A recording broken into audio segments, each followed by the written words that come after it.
7 साल बाद चीन पहुंचे पीएम मोदी और चीनी राष्ट्रपति शी जिनपिंग के बीच द्विपक्षीय वार्ता पूरी हो गई। शंघाई सहयोग संगठन यानी कि एससीओ शिखर सम्मेलन में शामिल होने के लिए पीएम मोदी चीन के तियानजिन पहुंचे हैं। शिखर सम्मेलन से पहले दोनों नेताओं की ये मुलाकात हुई, बायलैटरल मुलाकात हुई, जिस पर पूरी दुनिया की नजर थी।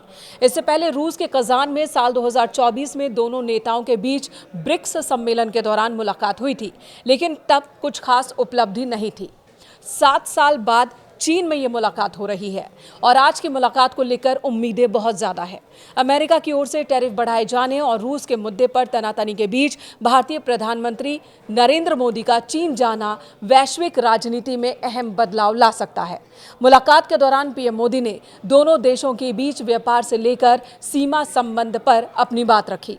एससीओ के दौरान भारत, रूस और चीन एक मंच पर होंगे। इससे पहले पीएम मोदी और चीन के राष्ट्रपति के बीच ये मुलाकात हुई।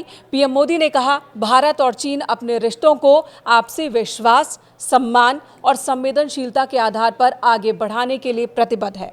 प्रधानमंत्री ने सीमा पर तनातनी को खत्म करने के लिए हुई बैठकों का जिक्र किया और कहा कि पिछले साल कजान में बातचीत हुई जो बहुत ही सफल रही थी, जिससे भारत और चीन के रिश्तों में सकारात्मक दिशा मिली।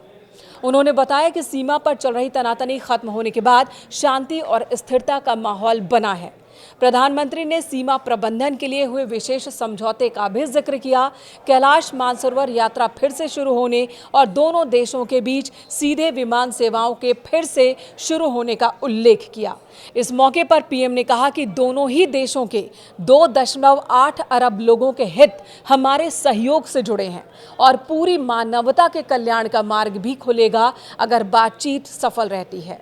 पीएम ने आखिर में एससीओ के सफल अध्यक्षता के लिए चीन को बधाई भी दी और इस तरह से मुलाकात के दौरान प्रधानमंत्री ने अपनी बात रखी। जिस तरह की उम्मीद थी, चीन की तरफ से भी गर्मजोशी से स्वागत हुआ प्रधानमंत्री नरेंद्र मोदी का और साथ ही आपसी रिश्तों को और ज्यादा मजबूत करने पर शी जिनपिंग ने भी आगे बढ़ने की बात कही है। अमेरिका की ओर से भारत का इस्तेमाल हो रहा था चीन की शक्ति को कम करने के लिए, ये विश्व राजनीति के जानकार कह रहे हैं, लेकिन मौजूदा वक्त में भारत ने दिखाया है कि भारत अमेरिका का पिछलग्गू नहीं है। भारत और अमेरिका के बीच के संबंध आपसी बातचीत से ही सही हो सकते हैं। अगर अमेरिका चाहता है कि वो भारत का इस्तेमाल करे तो भारत ऐसा नहीं होने देगा।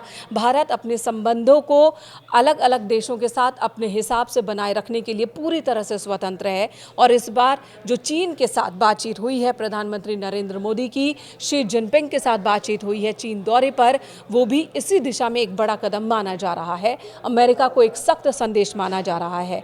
इस रिश्ते को लेकर अमेरिका में कितनी खलबली है, इस मुलाकात, इस बातचीत को लेकर अमेरिका में क्या खलबली है, इसका अंदाजा आप इसी बात से लगा सकते हैं कि अमेरिका में ही कई बड़े अधिकारी हैं, विश्व राजनीति के जानकार हैं, जो डोनाल्ड ट्रंप की निंदा कर रहे हैं और कह रहे हैं कि डोनाल्ड ट्रंप ने भारत को खो दिया है, भारत को अपने पाले से जाने देने दिया है। डोनाल्ड ट्रंप ने अपनी नीतियों की वजह से एक बहुत बड़े मददगार देश को अपने विपक्ष में खड़ा कर दिया है और चीन के पाले में, चीन की तरफ भारत अब देख रहा है और मधुर संबंधों की बात कर रहा है। ये अमेरिका के लिए एक बहुत बड़ी निराशा है और एक बहुत बड़ा नुकसान की बात कही जा रही है अमेरिकी अधिकारियों की ओर से ही।